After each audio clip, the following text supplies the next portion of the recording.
Thank you very much, Nell. It's my pleasure to be involved in another Out of the Box festival and its symposia. I've had some involvement at varying levels in the last few, and it's great to be involved in this one.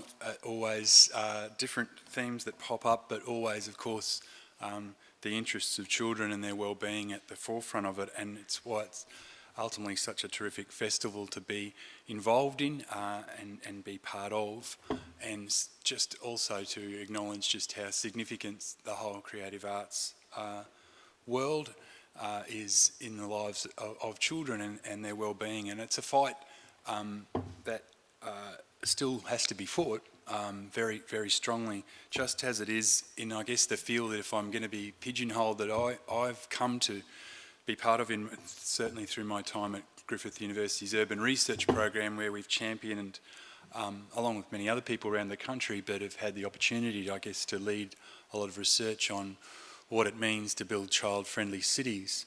That role for me has become an increasingly prominent one in my work life, and has also meant being involved in a lot of projects right across the nation and some internationally as well. And at the heart of those programs is the essence, I suppose, that places, spaces, built environments have a significant impact on the lives of children and their well-being. But I just guess I'll start us on a hopefully enough of a provocative discussion starter, which is that I think when I say it's a fight that's still got to be fought, I still think the impact, or how well we might be able to demonstrate the impact of the built environment, built and natural environments on children's well-being, is a fight that we're not necessarily winning, at least if we were to judge it on other priorities. My favourite line that I would use when I often speak about this issue at the moment, certainly the last 12 to 18 months, has been, if we imagined perhaps not the Ideas Summit of Kevin Rudd when he was PM, but something of that nature, of if we pulled together the 100 people we thought were going to be most significant to improving the lives of Australian children and their well-being, I would very much doubt that any of those 100 people would have as their principal expertise the area of built environment. And I think that says something. It's a bit of a reality check. I'm not trying to say that just to be deliberately provocative and leave it hanging, but I do think it says something about the difficulty of demonstrating a cause and effect relationship. It's much more easier to deal, I guess, with the individual and a lot more subjective and ephemeral issues that are part of understanding that relationship between children's engagement with built and natural environments. And yet I know, not just from the interest that we've been able to generate through our own research at the Urban Research Program, but also, again, many people around the country, that this is a really significant issue for people, and particularly for a nation so urbanised in Australia, and a nation whose cities are becoming increasingly denser, and in turn putting a lot of pressure on our public spaces and our institutions to provide spaces that do significantly improve our well-being, and in this case children's well-being. We're in a place here, of course, that has demonstrated that soundly in this whole precinct, and hopefully there are many more of those to come, and that's what we're going to talk a little bit more about today. But I also think it's important just to place the significance of this issue also for those of you who've heard me present, or many other people present on this issue around building child-friendly cities. We are still, even though this issue was raised probably going back a decade when Professor Fiona Stanley was Australian of the Year in 2003, but we are still grappling in this country, many people, with this whole issue as she framed it, and continues to frame it, as modernity's paradox. That is, that we look like, to all intents and purposes, that we're raising the first generation of children that aren't going to outlive its parents for almost entirely preventable reasons. And that is a crisis, and it's a crisis that demands a lot of fresh thinking, including the way we design our built environments. And that's why we think it's a really important place to put it into this symposium today, and have a keynote speaker in Peter Steer, and a panel to reflect that. So it's my pleasure then to introduce Peter Steer, the Chief Executive Officer for Children's Health Services at the Mater Children's Hospital and a Professor in the School of Medicine at the University of Queensland. Peter Steer was appointed CEO of Children's Health Service in January 2009, and this follows a long and distinguished career as a neonatologist, a senior medical administrator and an academic both in Australia and overseas. Peter's a graduate of the University of Queensland and was most recently the president of McMaster Children's Hospital in Canada, and during this time was Chief of Paediatrics at the hospital as well as at St Joseph's Healthcare at Hamilton in Canada. He was also Professor and Chair of the Department of Paediatrics at McMaster University. Peter's also previously held senior leadership roles at the Mater Children's Hospital, School of Public Health at the University of Queensland, and at the Centre for Clinical Studies for Women's and Children's Health. So we look forward to hearing Peter talk about art, health and wellbeing, interpreting a new model of healthcare for children and families. And after Peter's spoken, I'll introduce our panellists to respond to his presentation. Thank you, Peter.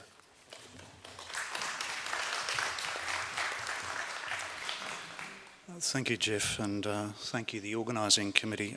I need to make sure that bio has the word distinguished taken out of it. It makes me feel old every time I hear it. You know, it's just got that connotation about it. Look, just some housekeeping before I start. You will see behind me a slideshow of a collection, not just the artist impression of the Queensland Children's Hospital, which you'll see buried within the PowerPoint, but also with images from a lot of other hospitals across Canada, the Middle East, UK and Australia, all of which have included significant arts in health and design programs over the last few years. It's meant to give you something attractive to look at as I'm speaking. The final bit of housekeeping has got nothing to do with the washrooms or the exits or the fire escapes, but you need to understand I'm not in my comfort zone here, right? If I was talking to you about the use of caffeine in premature infants or talking to you about the politics and machinations of healthcare reform, I would be more comfortable. But I have to thank my A-team for getting me out of my comfort zone, stretching my own self here. And I do want to acknowledge before I start, in case there's no time at the end, that I'm here presenting on behalf of a lot of very, very clever and committed people, particularly Lynn Sear and Kathy Molina, who are both the real inspiration and perspiration behind this work, leading and driving what I think is a very special team, looking to do something special with this new, very dynamic and attractive Queensland Children's Hospital. So where to begin? As you heard in the bio, I've spent over the years about 9 years in Canada actually. I thought I needed to frame this talk probably for my benefit rather than yours. And I was remembering of a program I was listening to National Public Radio out of the US one day. I was catching the end of a discussion on healthcare in the US. And I didn't catch this physician's name, but I did catch her final comments in this discussion about US healthcare. And I thought it frames what we're trying to be about very, very well. In her words, she said, "We thought we could cure everything, but it turns out we can only cure a small amount of human suffering. The rest of it needs to be healed, and that is very different. Science defines life in its own way, but life is larger than science. Life is filled with mystery, courage, heroism, and love. All things we witness but cannot measure, or sometimes even understand, but they make our lives valuable anyway." So I do hope that frames the discussion ahead as we speak about art programs within our paediatric care settings. We recognise that children's hospitals and healthcare environments by themselves can in fact be sobering places, but they also at times are environments of triumph and courage and hope. And these art programs integrated into the architectural fabric as well as the day-to-day life of the organisation, becoming part of the daily routine, have proven, and we'll get onto that later, that they are in fact effective in contributing to a creative and in fact a healing environment. I'd love to spend the half an hour, 40 minutes I've got convincing you, those of you who are local and have had to live through the press and the politics and the drama and concern about the Queensland Children's Hospital. It really is one of the best things to happen to children's health care, at least at one end of the spectrum of health care for Queensland children in a long, long, long time. As probably you all know, it's currently under construction in South Brisbane, and it'll bring together the rich histories, tradition, cultures, interesting challenge, bringing those cultures together of both the Royal Children's Hospital and the Mater Children's Hospital in one purpose-built facility. And just to summarise what would have been 2 pages in this talk, there is good evidence that bringing this critical mass of talent together actually will improve health outcomes for our children and families, and that's critical. But getting down to the heart of today's matter, in every step of planning and design, the Queensland Children's Hospital project has been engaged with staff, children, families, young people, user groups, to ensure that the new hospital will be family friendly and provide not just the staff with the environment and resources they need to do what they do best, and that's care. But also central to that philosophy for the new Children's Hospital is a belief that the child and family should be at the centre, always at the centre of decision making. And this means in practice and intent that a collaborative partnership between families and providers that's based on mutual respect, trust, honesty and open communication is alive and well. It sounds easy, but it's not always happening. We want to ensure that families will be involved in all aspects of planning, delivery, and even the evaluation of the services we offer, and that this involvement in fact is real and makes a difference. Let's leave tokenism behind, and that professionals will support, teach, and partner with families at every moment of their journey through their healthcare experience. We want people to remember the Queensland Children's Hospital for all the right reasons. It's important to remember that this concept of family-centred care, which is alive in the literature of healthcare well and truly now, is not a destination, and nor something that any organisation instantly becomes or achieves. Rather, it's a constant pursuit of being sensitive and responsive to the priorities and, in fact, the choices of families. And our culture in medicine has not necessarily been that open to allowing the patient and the family the choice. We've been fortunate, a combination of architects Lyons from Melbourne and Conrad Gargett won the bid and tender to design the new hospital. Both firms have got extensive experience in the design of big, large-scale public projects and even hospitals.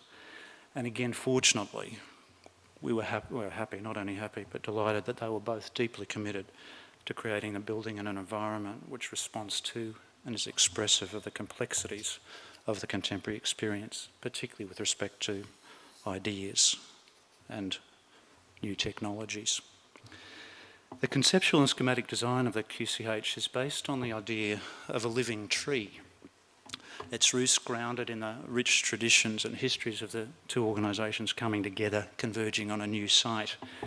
And the design has a large trunk with multiple branches that radiate, each leading to enormous picture windows that you'll see on the slides, with views right across Brisbane, bringing light and air into the centre of what is a huge building in its own right. See this as a foundational narrative that's intended to help people identify with the spaces of the hospital and feel less intimidated and anxious, and simply also to help in a pragmatic way with wayfinding. It acknowledges the therapeutic functions that the hospital cannot be understood in isolation from all other factors. It's a dynamic event in the life of the individual, and it does engage the family, the community, and the place, the theme of today's session. And again, we're so fortunate that regardless of the politics of the choice of site, this new facility will be located on the edge of Brisbane's South Bank precinct. It's positioned within that diverse, vibrant inner city community with a significant local history and that generous urban park that's so popular with the broader Brisbane community. You know, for some of our patients, this hospital will become a second home. For others, it'll just be a brief visit, a brief interlude in their otherwise normal, healthy lives. How do you speak to such a diverse clientele? For almost all of them, even those with brief visits, it will be a source of anxiety and uncertainty. And we'll have times of hope and celebration. And for those that work there also, you know, it's not just a livelihood, but a real commitment, a vocation, a source of inspiration, often joy, and sometimes many tears. So during the entire design and development period, the planning processes include that the QCH actually belongs to the community and its most precious resource, as Jeff was saying, is healthy communities for our children. So what about the arts program itself? For most people, hospitals can be a frightening place, as I said, even if you're there to get well. This is not always certain these days, is it? And anyone, and all of you probably have spent some time in a hospital as a patient or at least as a visitor, and even at any level they can be stressful. We believe that when children are in hospital, as far as possible, they should not be separated from all the things that delight them, educate them and interest them in everyday life. And that's been the driver behind our arts program. The Children's Hospital the environment should be safe and secure and function as a backdrop for all ages. And that's a huge challenge from the newborn to the late adolescent. How do you meet those needs in an environment that speaks and doesn't offend any particular age group? We should be trying to use the space to suit individual and meet individual needs, and the design should encourage that.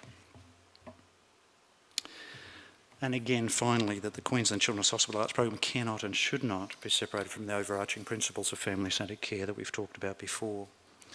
Again, right from the word go, the Quality Arts and Health Program has been embedded as an integral part of the design right from 2007 and been an important factor in the way forward. Every single aspect of the design, its architecture, the interior design, even the technologies and the way they've been built into the organisation focus on this binding goal, the provision of exceptional health, but also in the context of social and cultural care for children. As Jeff was saying, this isn't just about health, it's about well-being and maximising potential.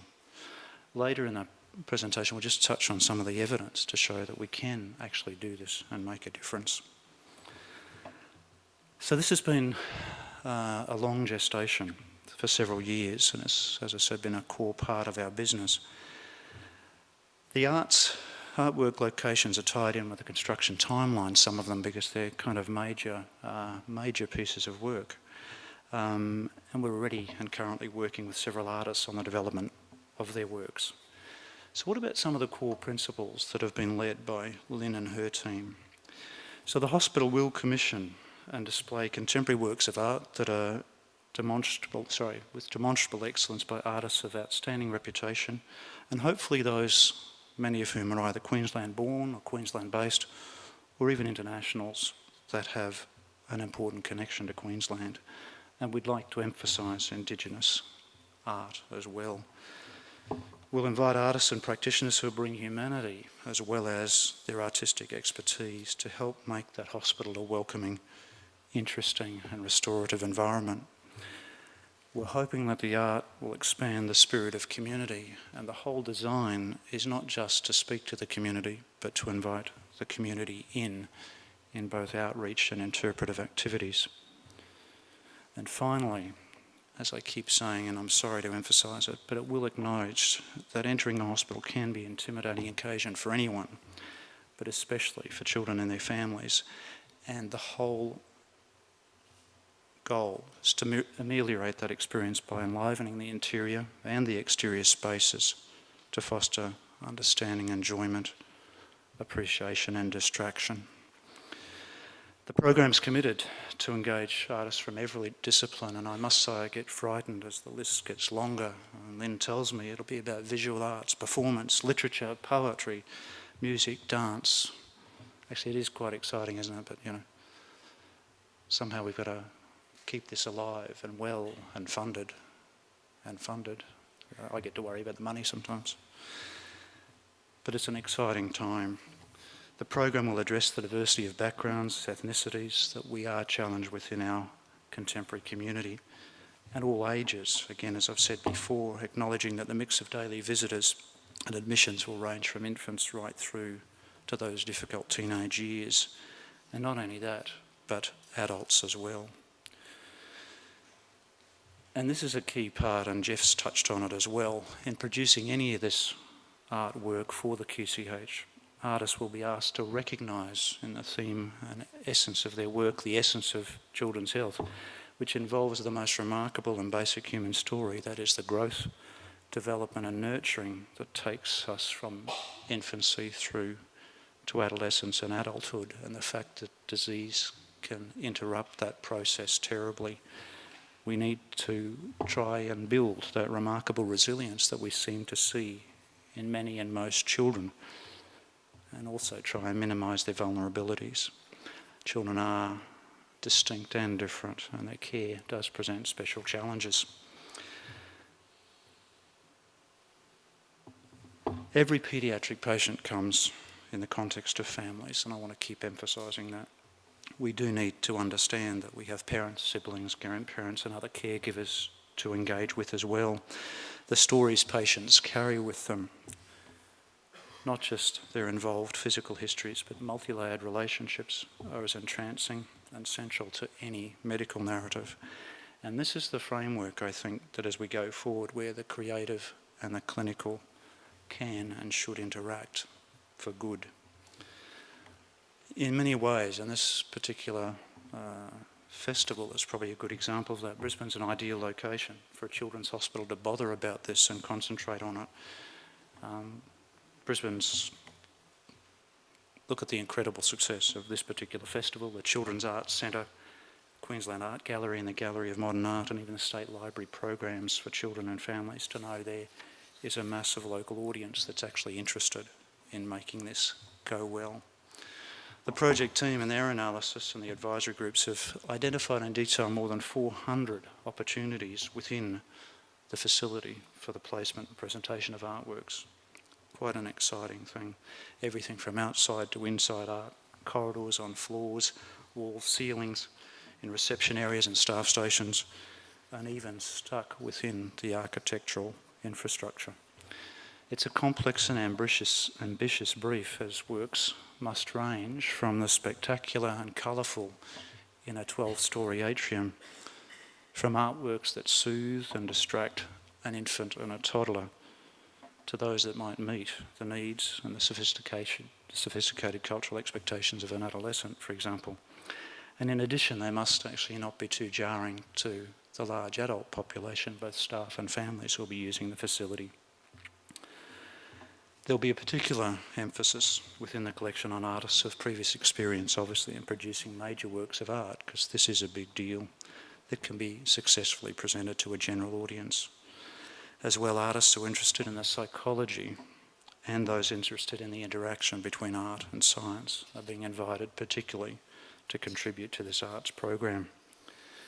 And again, as I've been educated myself through this process, after all, science and art both rely on observation and synthesis, taking what's observed, seen, and creating something new. Our society could hardly exist without either, but if we could bring them together, how much better would we be?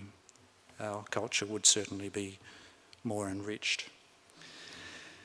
So there's been a number of scientific tools that have in fact been employed as potentially new, rich aesthetic techniques for visualising phenomena and ideas.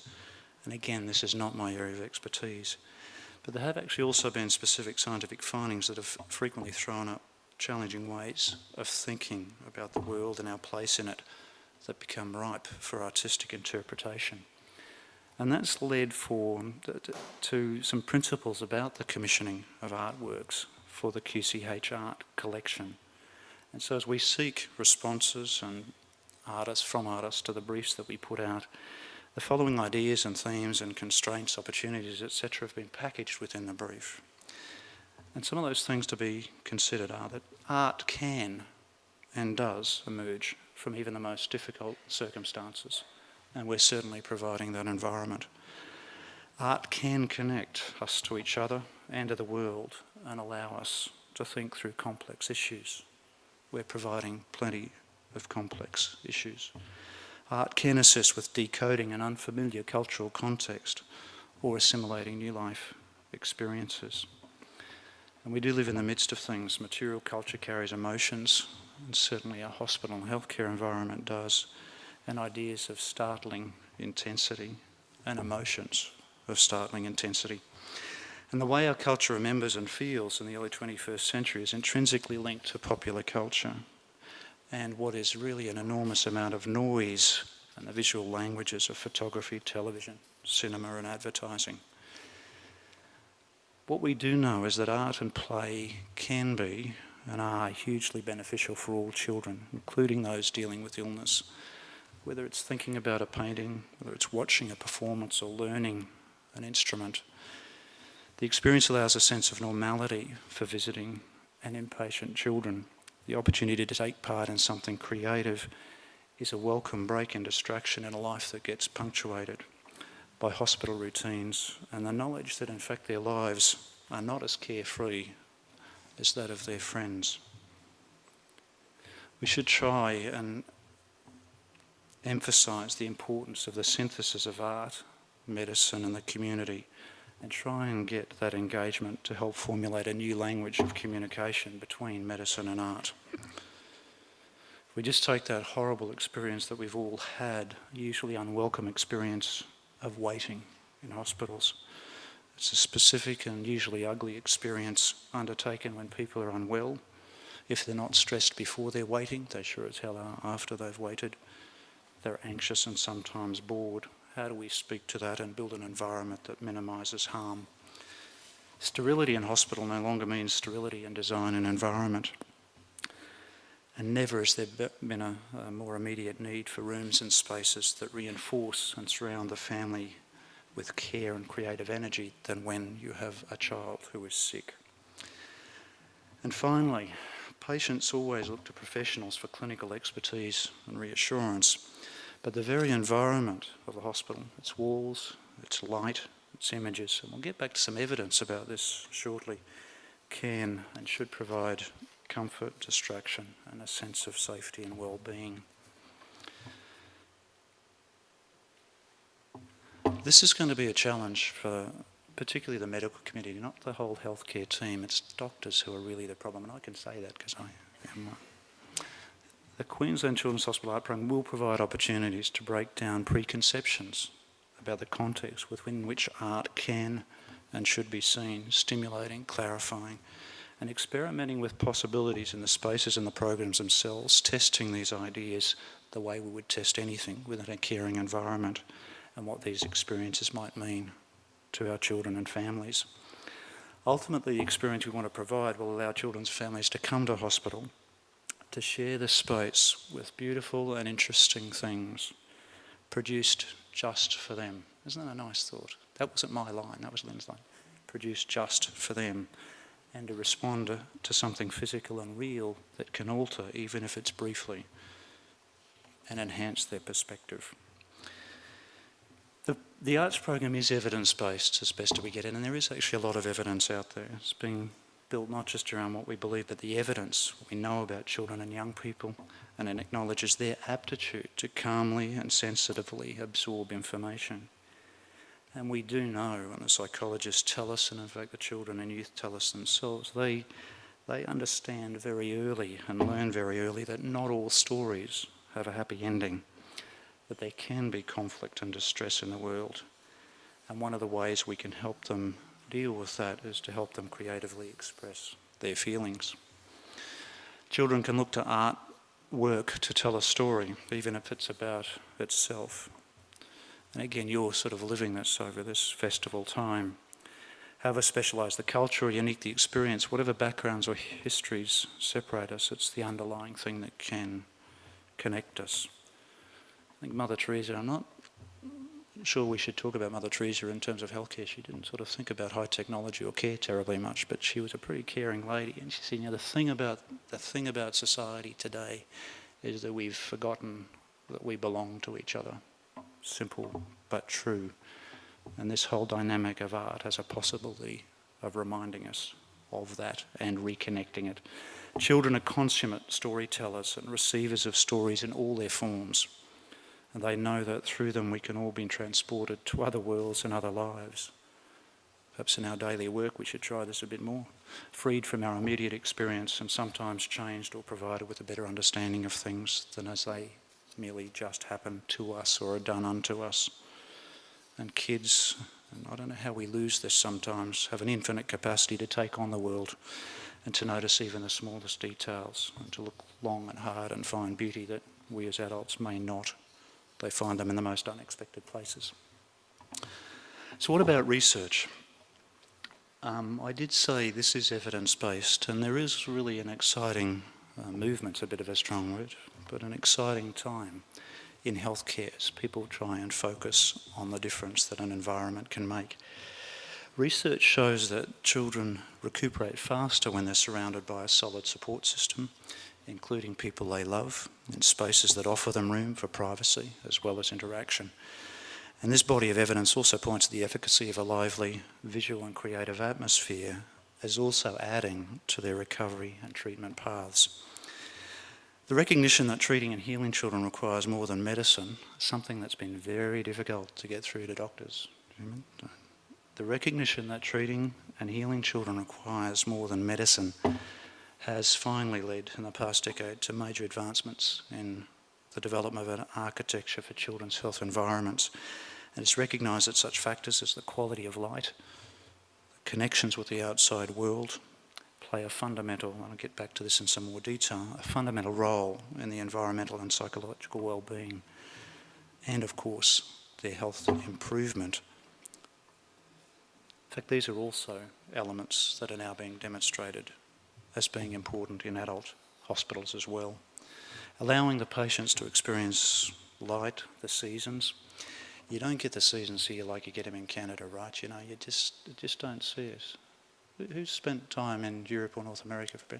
Don't you miss the seasons when you come back to Brisbane? I mean, Brisbane's a great place to miss them, but don't you miss the seasons? I thought I'd just have a little byline, just to make sure you're all listening. Now I've lost my way. But all of these things, the passage of time, doing what's ever possible to remove any sense of isolation, all of these endeavours help to open up and fill gaps between technology and what is a fairly sterile and dehumanising experience very often. We've even had that simple example of single rooms. I mean, we should have understood really, didn't we, that pulling a curtain between two beds historically doesn't actually stop noise. And they're usually so flimsy and so washed so often they're pretty transparent and doesn't really help with privacy. It certainly doesn't save you from overhearing that sensitive private conversation between the other doctor and their patient. So what do we get after, you know, about 2 millennia of this? We decide single rooms are probably a good idea. So we're getting there too slowly, but we're getting there. The benefits of a single room emerged through evidence-based hospital design, a new field actually that guides healthcare construction and indeed all elements of clinical practice in the end. There's been more than 1,500 studies in the literature that have examined ways that design can, in fact, reduce medical errors, infections and even falls, and relieve patient stress. These are well-designed studies. Evidence-based design asserts that a building exerts a powerful force on the delivery of healthcare, and that the best new health centres are light-filled, visually dynamic, and easy to navigate. There's not too many hospitals in Brisbane that are easy to navigate. These days, people quite rightly require and expect a lot from hospital design, especially when their facility is about to take care of their children. It's not just a matter of providing amenable waiting rooms to sit in, but it's giving them spaces in which they may actually have to endure life-changing events and life-changing news. In the new QCH, as I said at the very beginning, each and every aspect of the hospital has been designed to improve that patient environment, from the parking spaces to the patient rooms, everything from wayfinding to the landscaping on the roofs of the buildings. One of the most important things that investigations into healthcare design has revealed is that time is relative in hospitals, and this is an important part of the talk. There's a chance I was going to run out of time, but I didn't want to miss this. This is a really important concept. For patients, especially paediatric patients, it seems that time can pass exceedingly slowly, and in fact the irony is it's the same time the staff are feeling that there's not enough hours in the day.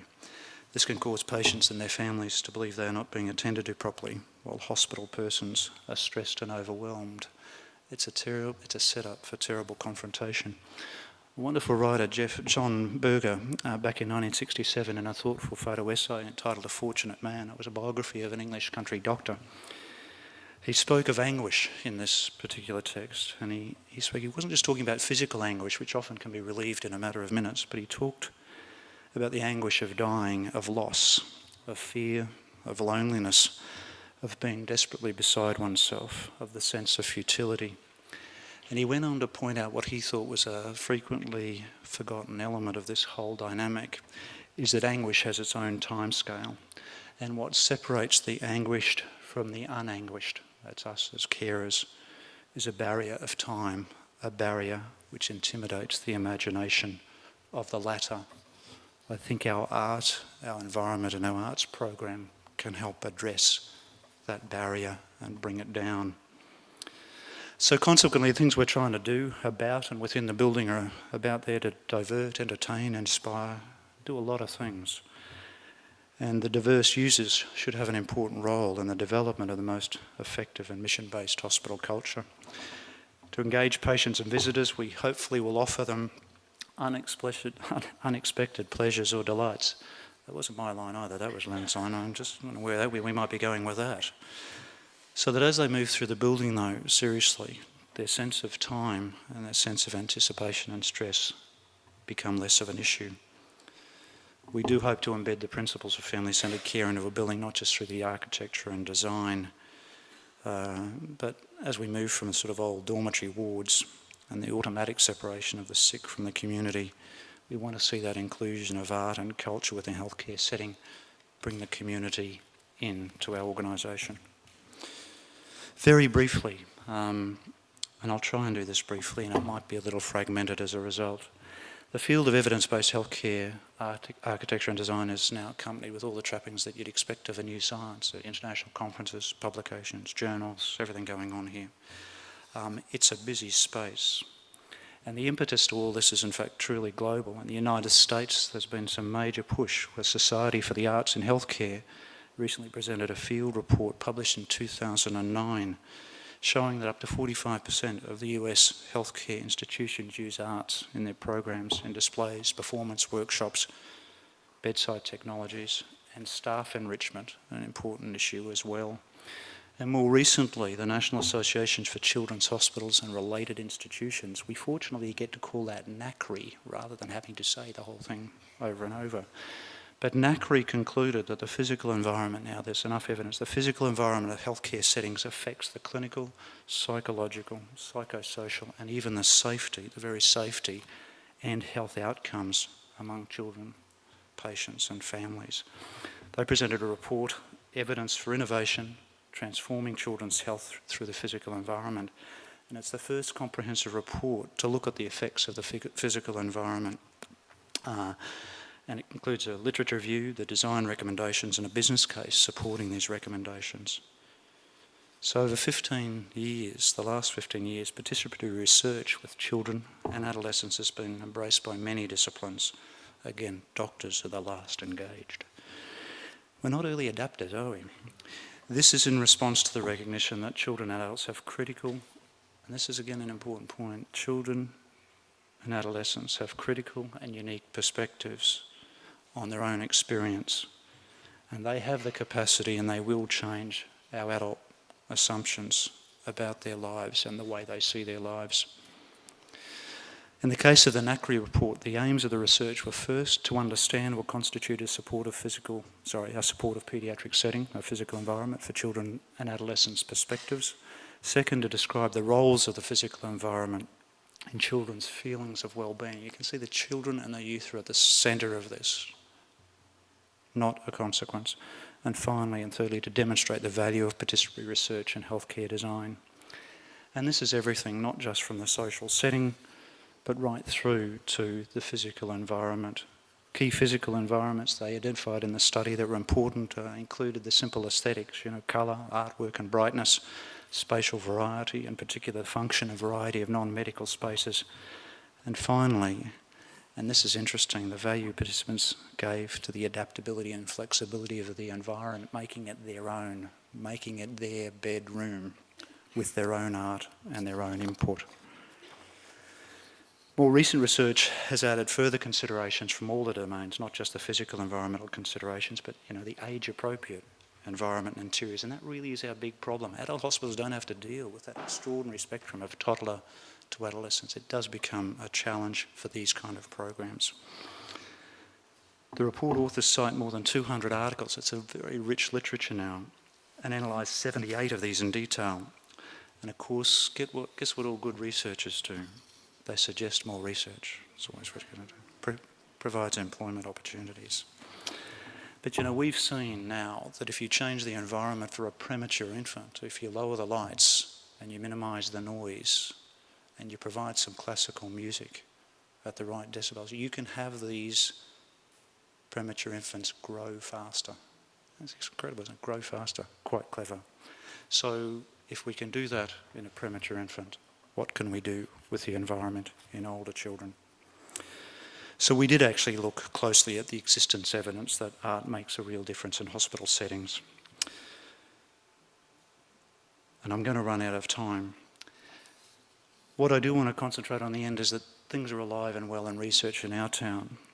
Within the Royal Children's Hospital, the Burns Centre for Queensland, the Burns Centre for Research, has published a number of clinical papers in conjunction with a technology company called the Diversion Therapies Technology. And what they've described is the use and efficacy of a specifically designed and programmed diversionary therapy device. It's named the Ditto.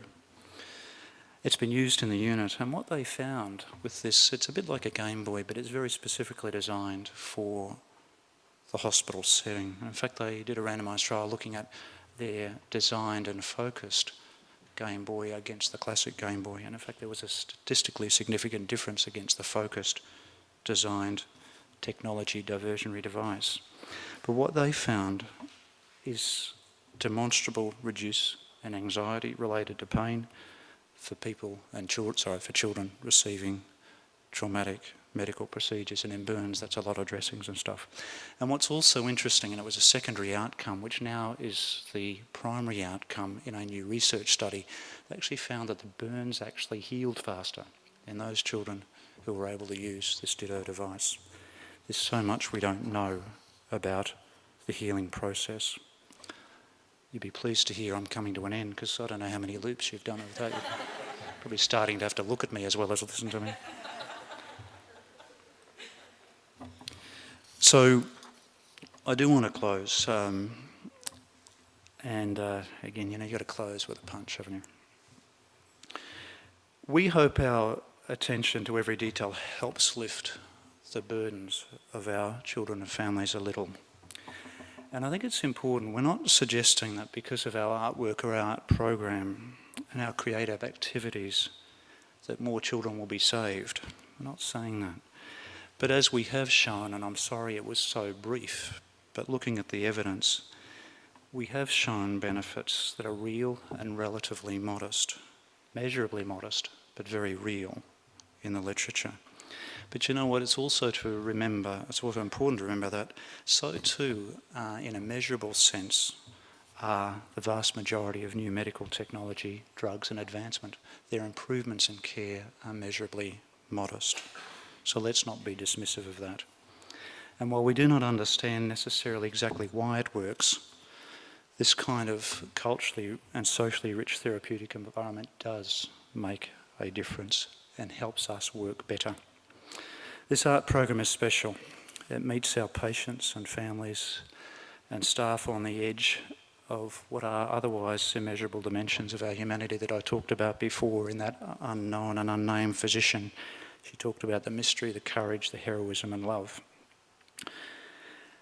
And finally, for those of us who work in healthcare, and particularly children's healthcare, we have the privilege of visiting what, in the absence of a more secular word, is almost sacred space in the moments of lives of our patients, particularly at critical times. It really is a privilege, and we cannot help but be driven to a kind of compassion that can only stand in awe of the burden that they sometimes have to carry. And it's at that time that we should be really quite humble, because it's quite extraordinary, more often than not, the grace with which they carry their burdens.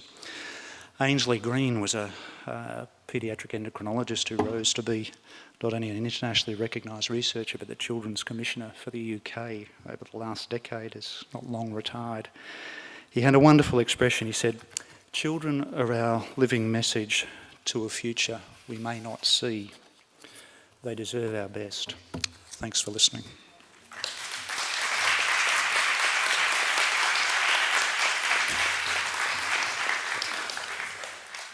Thank you so much, Peter. Really appreciated many things about what you presented that we'll go on to discuss now, but most particularly your genuine and sincere passion, obviously, for these issues, and particularly, I must say, for presenting the case, I guess, for the evidence that there is here in this area, in an area that's, as I said earlier, traditionally been seen as a very subjective, grey, hard to measure area, and yet we intuitively know, I think a lot of us, that all these things do really significantly matter, and thank you for reminding us of that and drawing that to our attention, and for particularly also to hearing someone in such a leadership role that you have using words that we don't often hear of these days, and as in sacred and humble and soul and heart.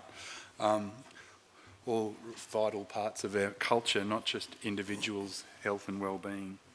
All right, we're going to turn to our panellists in turn make a response and kick off a session that we then, to finish, that we very much want to invite you as the audience to participate in as well. Just brief introductions to our panellists. Sitting beside me there is Natalie Wright, who's an Australian educated interior designer with 20 years practice experience gained in Australia, Japan and the UK, working on a range of commercial, retail, hotel, resort, education and award-winning multi-residential projects. Next to Natalie's Jodie Finucane, who's the Manager of Literacy and Young People's Service at the State Library of Queensland. And Jodie has worked in the education, the arts, culture and heritage sectors over the last 15 years, developing programs and policy in the areas of the arts, literacy, education and socio-cultural history. And then last but not least, Michael O'Sullivan, who's got a background in commercial interior design, previously working for local architecture practices here in Brisbane, including Volleneld and Arkeveld. And after joining the Queensland Art Gallery in 2005 as the senior exhibition designer, his first large-scale project was the design of the inaugural hangars in Goma, including the 5th Asia Pacific Triennial of Contemporary Art. So Michael, Natalie, Jodie, it's great to have you as panellists. Maybe if I kick off with you, Natalie, to just a general response, and then in turn, and before we turn to some more specific questions. Thanks. Firstly, I'd like to say thank you to Peter this morning for such an enlightening talk about how environments and health come together. It's fantastic to hear a medical practitioner talk about environments in such a passionate way. I thought what was interesting about Peter's talk was his comments about the relationship with art and science. And I think if we're going to get governments to value environments and their role in our children's development, we really need to be talking about art and science coming together. The best innovation happens between the space between art and science. So I think that's a fantastic meld of the two in a health environment. And perhaps we can start to think about health environments more as learning environments for our children. I guess in the future, education environments are not going to be the same as what we think about today's educational environments, such as a classroom. So even thinking about health environments as places where children can grow is an interesting concept. Thank you, Peter. It was a really rich dialogue, and at the State Library of Queensland we've been focusing for the last decade on child-rich spaces, and there were several points there I felt were really good. Firstly, that lighting is important, and intuitively I feel it's not very flattering.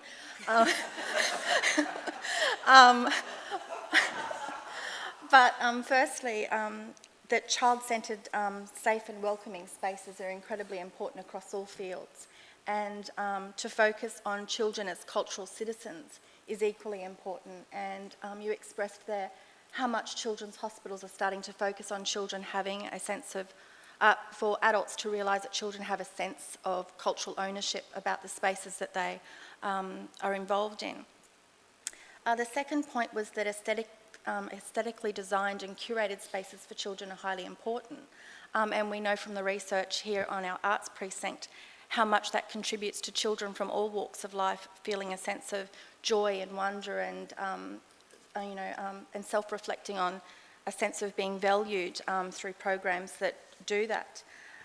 The other thing that I thought was fascinating was your recognition of material resources as an important part of the ecological setting for children, and that artwork and materials that are creative and cultural are really important access points for children to express themselves and how they're feeling at different points in time. And I would love to hear more about how children's voices are replicated in the artwork there in hospitals, that there's a reflection of children's voices in the artwork, which would be fascinating.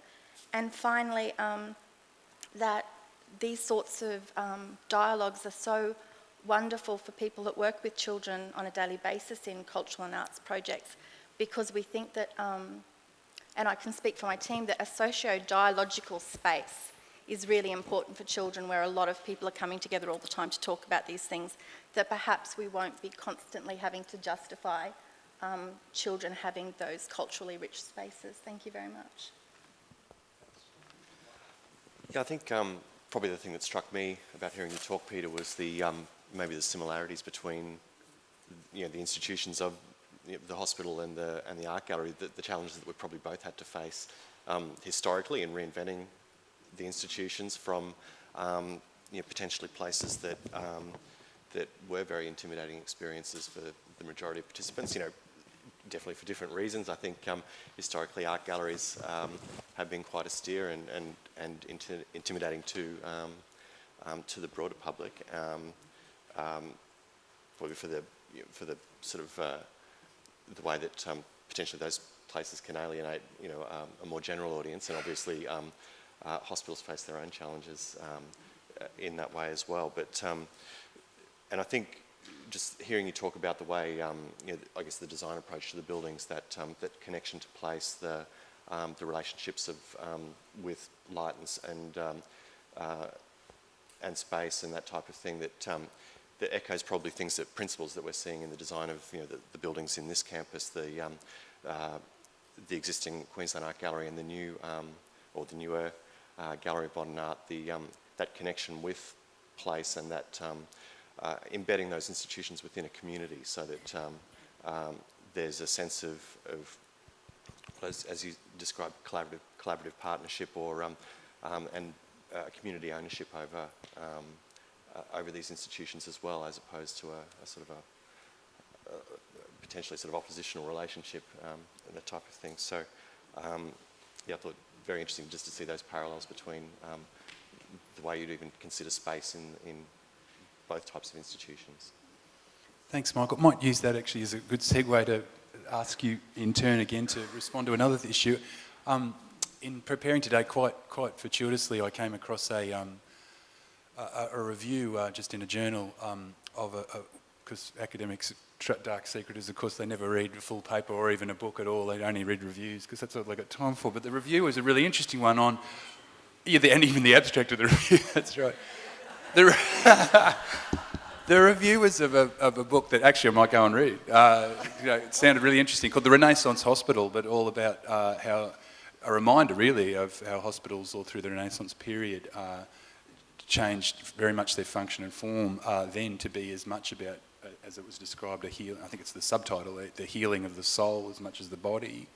And I just wanted to use that, I guess, as something to take back to you as panellists, not working in health settings, but how your own experiences and your own work has been contributed to healing, healing environments, not just well-designed and beautiful environments, but actually healing environments. Is that something you might want to take us through? Starting I guess recently I've been involved in, I actually work at QUT as an academic now, and in the last few years I've been involved in some education programs around design. So how design can empower and transform children by working through a design process. And about 3 years ago I travelled out to some mining towns in regional Queensland to look at how design can allow children to think about their place in a different way. And it was extremely amazing to see the children involved in the design process itself, and I think that's quite an important point in terms of hospital design, how that can actually empower and, I guess, contribute towards maybe mental health, social issues of social exclusion, and those sort of ideas. So I guess what I'm trying to say is the process of thinking about the design of our environments can actually be healing. At the State Library, the corner is one of our key children's areas, and we've been concentrating for the last few years on not just building an arts program but a literacy through arts program as well, and we're conscious that it's not just an arts-rich environment, it's a language-rich environment. And one of our focus has been on literacy. And so we know that literacy, from our research and from other research, is that out in communities, the literacy acquisition of some children, and those children that don't have an environment that's language rich, they come to school, on the back foot. And the State Library has been working on sort of building the well-being of families and communities and family literacy through travelling the corner and some of our products out to outreach communities. We know that the things that are barriers to children becoming literate is actually poverty and poor health, rather than an access to literacy practices, and that those issues are the bigger issues.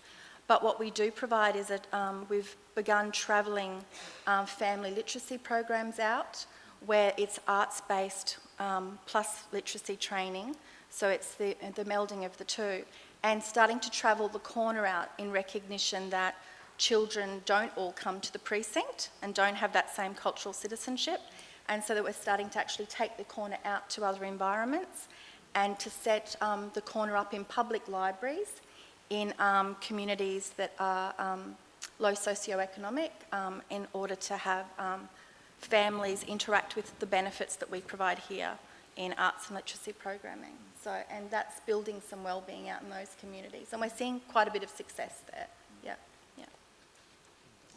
Yeah, I was thinking about, I guess, the power of design and also the power of art to facilitate, discussion or make that a dialogue, sort of conducive to a dialogue about issues that are otherwise potentially, difficult to tackle. And there was an exhibition that the gallery recently hosted of Yayoi Kusama's work, and an artist that has dealt with mental health issues for much of her life, and those issues are very present in her artwork.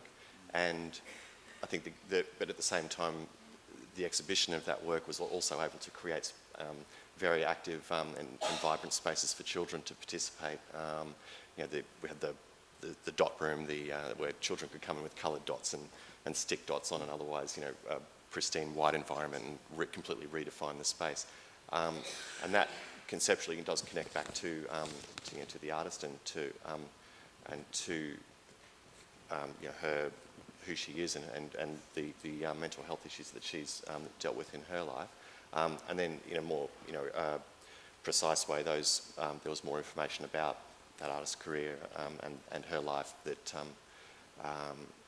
was expressed explicitly as a timeline in another part of the exhibition. But I thought that there was this way that in different ways those issues were present, but not always sort of overtly forced upon an audience. But that layer was there, and created an environment where those things could be discussed, I suppose. So. Did you want to respond at all to that, Peter? Just to touch on perhaps the first comment, if that's right, the arts and science thing. One of the ironies is that, to be honest, medicine has been somewhat reluctant to engage in this, but the art of medicine has been a concept that's been alive long and well. It's almost as though the acceleration, the explosion of the science-based element of knowledge has sort of distracted people from the art. And I don't mean classic art in a painting, but the sense that there is the other, that it isn't all explainable, that we should be concentrating on having a balance. Somebody I know calls it the sort of cure-care divide. We sort of spend so much time on the cure, but seem to not understand that care package is a much more complete human one, not just about the science elements of the deal. So it's interesting, dynamic. I think we've got a couple of questions to the audience. Just before we do, sorry, Charlie, at the risk of going on a little slight tangent, but maybe not, it hasn't come up in Peter's address or the panel discussion so far, but apologies if you've heard me use this example a lot when I've spoken, but it was such a stark reminder for me of children's relationship with the built environment on the issue of gender, which was Gomer's opening, and it's an exhibit, a white Lego exhibit that you've subsequently had. But it was actually differently, it's been in two different positions. My children were at that age when Gomer opened, that they were very interested in Lego. They weren't the second time they had got older, but that first time it was on, in the opening week of Gomer, it was extraordinary because all the white Lego that was set up overlooking the huge windows overlooking the city skyline. And it just struck me, I'm not sure if others were there at that time through that, I think that it would have been on the whole week. I think we were there the opening weekend. So hundreds of kids. And just the lineup going to the Lego of so down gender divides, and they literally lined up like they were in school lines of boys, girls. And what was happening, of course, is that boys were using I think they had allotted, because it was so popular, they had about an allotted 10 minutes, and they were all using their 10 minutes, and they were really cranky when they had to finish, because what they were all doing, and I wish I was saying I was stereotyping, but I'm not. This is exactly what was going on. They were all building these phallic-like buildings all along to mimic what they were seeing across. That was all the boys. The girls, and again, I'm not stereotyping, all the girls, the lineup was going through quickly. They were there for a minute or two at a time, not interested in doing any kind of building at all, not interested because there was only one colour, and just pushed it around and were walking off, disinterested. And it just was phenomenal. And I suppose I just wanted to raise possibly an issue there about this relationship of art, well-being, built environments, but also around gender. And how much that might be an issue or not in your worlds and your experience. Pass. Yeah, I think the children's interactives that we've worked with at Gomer have definitely had potential gender biases. We've had recently with the gallery in recent years has undertaken more programs of fashion, for example, and we had a very off the back of the Easton Pearson exhibition, a workroom that allowed children to create designs for clothing over paper cutouts of figures, and so but inevitably I think we found that there was a surprising reaction or embracing of the activity by both genders. So, and each probably embracing it in different ways and finding their own challenges about defining their identity through the design of clothes. I think where it comes out is the school groups that are kind of brought in as mixed boys and girls together, and given an allocated amount of time there, inevitably find that they fill the time in different ways, but and engage in different ways. But in that respect, they're sort of they're compelled to interact, but inevitably find different outcomes. In the corner, Jodie? The corner is curated. We have a set designer, so 3 to 4 times a year we have 5 different sets, and they're all based around different elements of play. So we have discovery play, manipulative constructive play, dramatic creative play. So we cater then for both genders in the different types of play. But yes, the construction and manipulative play is incredibly popular with the boys. And we have visual play at the moment too, with cameras and things like that. but we find probably our 2-year-olds are the ones we have to concentrate on the most. So it's really that we have to be age appropriate across 0 to 8 that we find that needs our concentration rather than the gender. Yeah. Okay. Sorry, Charlie. G'day, Charlie Cush. I'm an advisor to local governments around the state in areas of arts and culture, and I'd like to echo the sentiments that we've heard from the panel, that it's so refreshing to hear someone from the health sector who so passionately understands the benefits of arts and culture. And I think at this time that marriage of science and health and arts and health is really important. At a statewide level, we've got a new minister who has both science and arts in her portfolio. At a federal level, where big steps and lots of momentum around an arts health policy being developed, which is great and exciting times, and it's an important partnership. But as we come across these relationships, I find that that arts is the poorer cousin in that relationship, and again, it's refreshing to hear your great understanding of it, Peter. But is that something that you find in your conversations, and if so, how do you respond to that imbalance between arts and health in those relationships? I presume you're using the term poorer literally. Look, I think it's an interesting issue, and I think two things. I think we're in for a tough few years in Queensland in the context, if we can just talk finances and stuff. I mean, at the end of the day, to deliver this stuff, there's resources required, and resources is time or money or both, regardless of partnership, which obviously makes that easier, right? So the partnership is critical on every level, I think, in terms of what we do. But that doesn't solve the problem. We're still a little way away from what I think is a critical translation of what I authentically speak to, but translating it and say, so we now need to bother and translate that to a real investment, which may mean money, right? So now again, we are investing very real and significant dollars, to be crass, in terms of this hospital, and I think that's great. But this, getting back to the ideal, is a living event and needs to evolve, and that ongoing commitment is going to be challenged and competed for by the need for the dollars for a new drug. So I mean, I think it's going to be, I don't think it ever stops. I think somebody used it over here, this whole issue about process becomes incredibly important to take the next step forward, and I think the engagement of the broader community, our stakeholders and our staff, lifting the awareness of this makes it easier to make that next decision about that investment rather than yet another wards person, So I think it is a journey rather than a destination. It's a pretty tried sort of overdrawn analogy, isn't it? But I'd like to think that we're maturing and we'll start to see a rational balance that makes sense on the evidence, rather than just always having it as the last add-on if there's some cash left over, for example. But it's going to take time. Can I just add one other thing? I mean, I've certainly lived in Canada where we had a new health minister came in after an election who came in and actually brutalised any sense of effort or engagement with design or art. I mean, just labelled it all a complete waste of public money.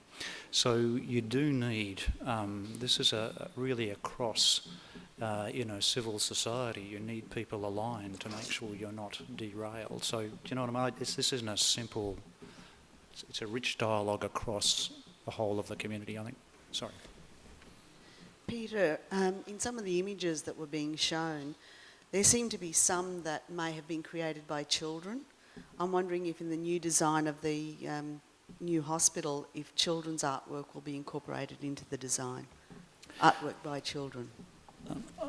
I'm very happy for Lynn to jump in and help with this. I think cautiously, but yes, both at a in a classic art, but also a literature and poetry sense, we hope there is and will be serious engagement. I say cautiously because I've had the pleasure and at times the scary privilege of visiting many other children's hospitals who have gone all out for a sort of unfettered, like, let's let the kids at the walls, and it's just appalling, you know. So again, an appropriately managed engagement, I think, again, that's just my own sort of personal view, having been scared on occasion that such engagement isn't appropriately managed. But, you know, to be fair, this is a really complex environment, and every engagement with every stakeholder group should be carefully managed. So I don't think we should feel bad about managing that, but absolutely two things. One, engagement with children and youth in providing and contributing to the art program. But the other thing is this is a Queensland Children's Hospital, so how do we actually engage not just kids in South Brisbane, but kids across the state? Lynn, you might just like to add to that and correct me where I got that wrong. No, that's fine. You did well. Thank you. So I'm actually getting a little score sheet up. Yeah. The answer is yes, but in a controlled way. And we're embarking on several community engagement projects, as Peter said, in terms of making sure that we have lots of representation in what we end up displaying and the activities and programs that we run. The other important thing to note, I think, is that we're working with artists, and from the very beginning of engaging them, we ask them to not only come up with a concept for an artwork, but ways in which that artwork can be made interactive so that children can have physical and expressive responses to it, whether it's something tangible or not. Thank you. It might be time to wind up, but I'm sorry that we haven't had longer to discuss, but you're more than welcome to over morning tea, which we'll go out to now. Just in closing, I'd just like to, again, of course, thank Peter and the panellists for acknowledging, I think, that message that it is a journey. It'd be nice to feel that journey pretty soon was getting to a situation where normalcy might be that the evidence had to be coming from those who didn't have the arts and cultural creativity contributing to the well-being of wherever that institutional setting is. The onus was on them to provide the evidence of why they didn't have the arts rather than why they do, such that we don't have percentages like 40, we bemoan percentages like 45% of health institutions with arts in them, rather than celebrating it, that it's that high. But it's a journey, it's progress, and I think some of that has certainly happened today. So again, thank you to Peter, to Natalie, to Jody, to Michael. Thank you very much for your contributions, and also I should thank Janelle and Judith McLean as well for helping put the panel together. So thank you very much. We can.